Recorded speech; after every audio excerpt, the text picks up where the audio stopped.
Gracias por seguir aquí con nosotros. Vamos a continuar las cosas que hemos venido hablando de estos mapas. Es importante entenderlo para poder entonces entrar en los acontecimientos que describe la Sagrada Escritura. Entonces, ya se le entregó el maná, la prefiguración de la Santa Eucaristía, y vemos entonces que al sur se le entregan las tablas de la ley. El Sinaí está al sur de la península, donde dice Mar Rojo, azul abajo. Verán a la derecha que les pongo 2 tablitas. Ahí se le dan las tablas de la ley, pero cuando Moisés baja, descubre al pueblo adorando un becerro. Empiezan nuevamente los problemas del pueblo de Israel con Dios. Y entonces Dios tiene que enseñarle las cosas. Les da los 10 mandamientos, que ustedes lo conocen: amar a Dios sobre todas las cosas, no tomar el nombre de Dios en vano, etc. Y luego entonces aparece este acontecimiento del becerro. Entonces, luego de corregir al pueblo, de mandar las serpientes, etcétera, que el pueblo dice, está bien, vamos a estar con Dios, entonces Dios decide elegir de ese pueblo a Aarón y una tribu, luego, que es la tribu de Leví. Y a Aarón se le da el ser sacerdote. Entonces, vio Moisés al pueblo desenfrenado, pues Aarón les había permitido entregarse a la idolatría en medio de sus adversarios, y se puso Moisés a la puerta del campamento y exclamó, a mí los de Yahvé. Y se le unieron todos los hijos de Leví. Así fue que entonces surge la tribu de Leví como la tribu sacerdotal. Les digo algo, San Juan el Bautista era de la tribu de Leví, y él, como sacerdote, era el único que podía ungir al rey.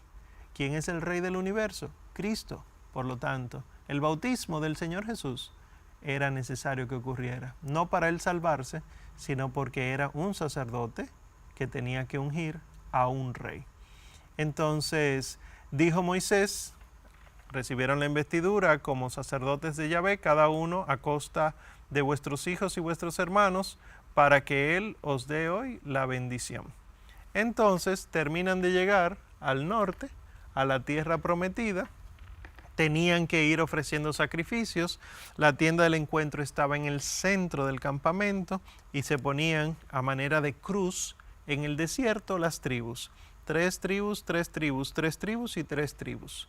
Esta manera de cruz entonces era la manera como avanzaba en el desierto, prefigurando el camino de la cruz, el Vía Crucis, pues llegan así al otro lado de la tierra prometida, y en la tierra prometida entonces tienen que cruzar el Jordán. Quiere decir que si salir de Egipto cruzaron el Mar Rojo, fue bautismo.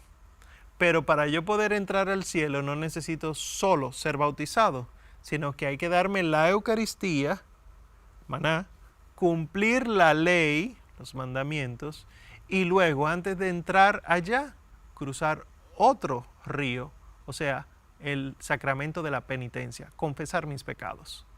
Y así entonces puedo entrar a la tierra prometida. Pues allá en esa tierra prometida es que nosotros vemos que se ungen los primeros reyes, después que aparecen los profetas, los jueces y demás, pues se ungen los primeros reyes. Y la tierra de Israel, aquí les ponemos otro mapa. En esta tierra de Israel nosotros vemos lo amarillo, Judá e Israel, ¿verdad? En el mapa. Y verán unos territorios en verde, que dice Filisteos y Hamat. Estos territorios llegaron a ser servidores del reino de David. Y los que están en rojo fueron conquistados por el reino de David, que son Aram, Amón, Moab y Edom. El rey David conquistó todo eso e hizo un solo reino. El primer reino de Israel era así, y puso como centro Jerusalén. Y en el transporte del arca ustedes verán que David danzaba, pero no como la gente ahora cree. Hay que leer bien, la danza davídica no es del rey David, ni siquiera es judía, es de origen protestante. La iglesia dice claro que en la liturgia no se danza. Otro día podemos hablar de esas cosas. Y les ponemos ahí el Salmo 24. o 23 de la Vulgata, que va explicando cómo fue transportado el arca. Se hacían unos cantos, se movía, se hacía otros cantos, se movía, etc. Lo que sí me interesa de ese mapa es que vean cómo ese gran territorio fue conquistado por el rey David. Cuando muere Salomón, vemos en el siguiente mapa, se divide el reino. Se pierden los territorios conquistados y el reino queda al sur, en morado, Judá, y en rojo, al norte, Israel. Esa es la división de la que veníamos hablando. Y todos los otros territorios se pierden. Dice Primera de Reyes 12. Viendo todo Israel que el rey Roboam no le oía, replicó el pueblo al rey diciendo: ¿qué parte tenemos nosotros con David? No tenemos herencia en el hijo de Jesé. A tus tiendas, Israel, mira ahora por tu casa, David. Y así entonces se dividió el reino en Israel y Judá. Entonces, ¿qué pasa? Que Israel, que tenía a este rey Jeroboam, logró dividirse. Puso su corazón en algo que no era Dios y empezó a adorar otros dioses.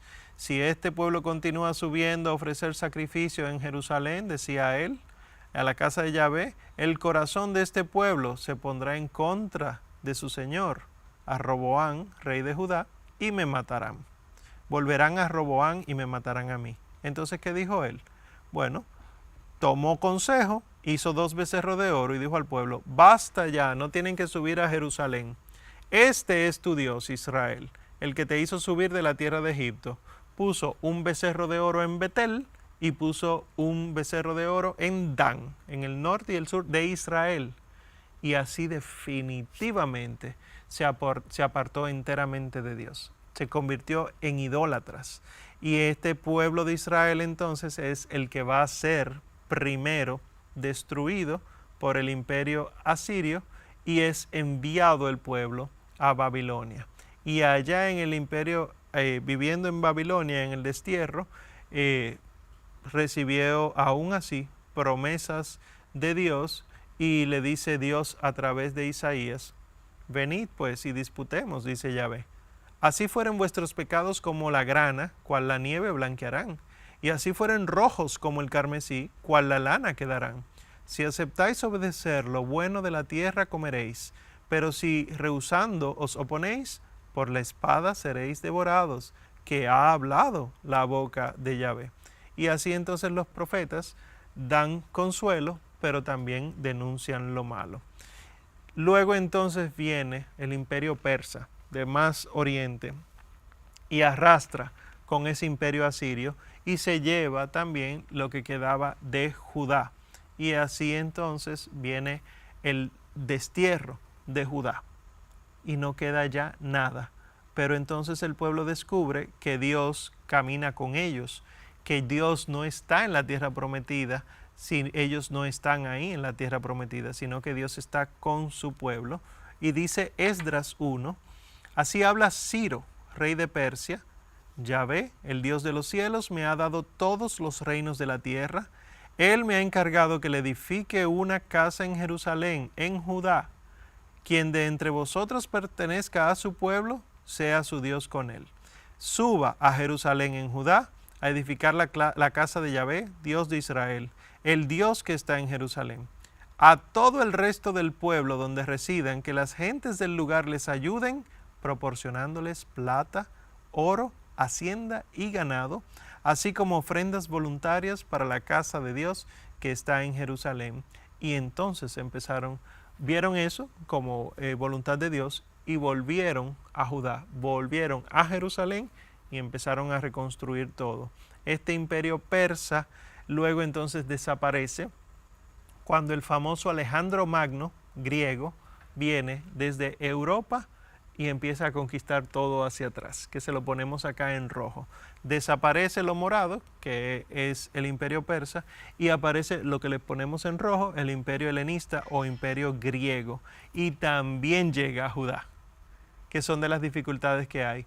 Pues cuando muere Alejandro Magno, todo este territorio se divide y la parte norte queda a mando de Seleuco y la parte sur de Ptolomeo. Esto ustedes lo van a ver en la misma Biblia porque dice los Seleucidas, esos eran los que eran seguidores de Seleuco, estaban peleando por el territorio de Judá. Y los Ptolomeos estaban peleando por el territorio de Judá.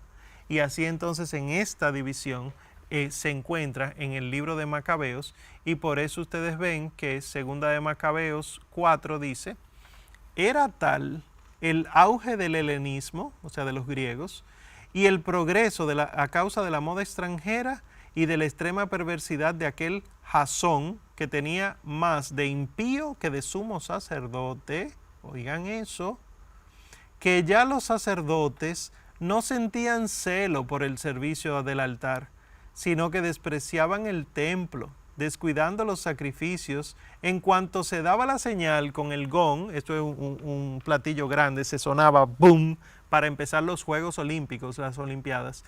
Desde que sonaba la señal del gong, se apresuraban a tomar parte de los ejercicios de la palestra, contrarios a la ley, sin apreciar en nada la honra patria, tenían por mejores las glorias helénicas. Que ese era el problema, que querían irse con lo que estaba de moda. Eso implica también a nosotros. Nosotros, si hacemos eso, estamos mal. Nosotros no podemos llevarnos de las modas, sino seguir siendo fiel a Dios. Pues entonces surgen estos hermanos macabeos, encabezados por Judas, y van acabando con todo el que es infiel, para mantener la fidelidad a Dios en un solo lugar. Y segunda de Macabeos 6 dice, poco tiempo después el rey envió al ateniense Geronta para obligar a los judíos a que desertaran de las leyes de sus padres y a que dejaran de vivir según las leyes de su Dios. Y además para contaminar el templo de Jerusalén. Esto que tanto nos había costado, se construyó con Salomón, lo destruyeron y volvieron a reconstruirlo después del exilio con toda la misericordia de Dios. Entonces los mismos sacerdotes se encargaron de destruirlo con esta manera, adulterando los corazones, porque el templo de Jerusalén iba a ser dedicado al Zeus olímpico y el de Garizim al Zeus hospitalario, como lo habían pedido los habitantes del lugar. Había deseo de apartarse de Dios. Y entonces culmina todo este periodo de los imperios, es el último mapa que le ponemos, cuando el gran imperio que surge en Roma, es el imperio romano, y se extiende por toda la península europea y vuelve y toma este pedazo de Judá, y ese es el lugar, el momento que nosotros encontramos el Nuevo Testamento. Entonces, ¿qué hay que tomar en cuenta? Que todo el Antiguo Testamento está basado en alianzas. Las alianzas son acuerdos que hace Dios, pero no lo que el hombre quiera darme, no. Dios entrega todo, siempre y cuando el hombre sea fiel. Y por eso vemos que la alianza de Adán, que su papel era ser esposo, fue con el matrimonio y se le dio el signo del sabbat, de guardar el sábado, ¿verdad? La alianza con Noé, cuyo papel era de padre, fue en forma de la casa de Noé y el signo fue el arco iris. La de Abraham como jefe se le dio la forma de tribu y el signo era la circuncisión. La de Moisés, que era juez, se le dio en una nación a través de la Pascua. Y David, el rey, se le otorgó un reino y el signo era el trono. Entonces, si todos estos personajes fueron preparando para la última, nueva y definitiva alianza, entonces en Jesús se da el ser esposo, padre, jefe, juez y rey, que se desposa con nosotros, matrimonio, nos construye una casa, nos convertimos en su tribu, su nación y su reino, y por lo tanto guardar los mandamientos implica que Él no nos destruirá, el arco iris, que nosotros tendremos circuncisión en el corazón, que la Pascua Él la va a celebrar adecuadamente, la Eucaristía, y que Él heredará el trono de David su padre. Por eso entonces Cristo es el sumo sacerdote que nos da a nosotros la Eucaristía, y que el signo definitivo de la alianza es la Eucaristía especialmente. Entonces, ya para concluir, ¿qué debemos nosotros hacer en esta parte práctica sobre esta primera parte del Antiguo Testamento? ¿Cómo yo puedo entender un texto bíblico? Pues hay formas para analizar el texto y hay dos. La iglesia dice que hay dos sentidos que deben siempre buscarse en un texto bíblico: el sentido literal y el sentido espiritual. Y el sentido espiritual entonces se divide en tres, que vamos a hablar luego. El sentido literal es que cuando yo tomo la Biblia y leo un texto, lo primero que tengo que interpretar es lo que dijo en ese momento a esa persona que se le dijo. ¿Qué dice? No qué me quiere decir ahora. Porque cuando Cristo hablaba a los 12, era a los 12. Cuando hablaba a San Pedro, era San Pedro, etc. No era a mí, era a ellos. Primer sentido, el sentido literal, que es la intención del autor, los símbolos, los significados, qué quiso decir, etc. Y segundo, entonces, el sentido espiritual, donde se divide en tres: lo alegórico, lo moral y lo anagógico. Lo explicaré. El sentido espiritual alegórico, que es el primero, utiliza prefiguraciones de lo que ha de venir. O sea, ya ahí yo sí puedo ver qué me dice a mí, pero no qué me dice a mí cómo yo debo actuar, eso sería moral, sino qué me dice a mí sobre lo que Dios va a mandar a mi vida. O sea, el maná prefigura la Eucaristía, pero también el recoger el maná prefigura la obediencia. Bueno, pues la obediencia sería moral. La Eucaristía sería el sentido alegórico. Cruzar por el Mar Rojo, bautismo. Cruzar por el Jordán, confesión. Entonces, el sentido alegórico es sobre esto, la prefiguración de lo que Dios va a mandar, de las realidades futuras. El segundo sentido espiritual es el sentido espiritual moral. ¿Qué quiere decir? Nos permite entender cómo tenemos que comportarnos, cómo tenemos que actuar como cristianos. O sea, ya es mi vida aplicada en relación a los demás, cómo yo pongo en práctica las virtudes, los valores, los principios. De Moisés, que yo aprendo en el sentido alegórico, que Cristo es el nuevo Moisés. De Moisés, que yo aprendo en el sentido moral, a guiar a la gente que Dios me pone a mi alrededor para que puedan encontrarse con Cristo. ¿Se entiende la diferencia? Y por último, entonces, el sentido espiritual anagógico, que muestra los acontecimientos, pero a lo que conoceremos en el cielo. ¿Cómo así? Si el maná prefigura la Eucaristía, en el cielo no hay Eucaristía, porque no tendremos necesidad de un Cristo pan y vino, sino que tendremos a Cristo tal cual. Y por lo tanto, el llegar a la tierra prometida es llegar al cielo. No es solo estar en la iglesia, sino llegar al cielo. Si toman en cuenta estos dos sentidos, literal y espiritual dividido en tres, alegórico, moral y anagógico, entonces pueden hacer un buen estudio bíblico, pero ya pueden ver que toma su tiempo. No es tan fácil estudiar la Biblia como mucha gente dice, sino que hay que hacerlo con una verdadera intención de corazón. Gracias por mantenerte ahí firme frente a tu televisor. Que Dios te bendiga mucho y si Dios quiere y vivimos, vamos a concluir entonces luego con la segunda parte del Antiguo Testamento.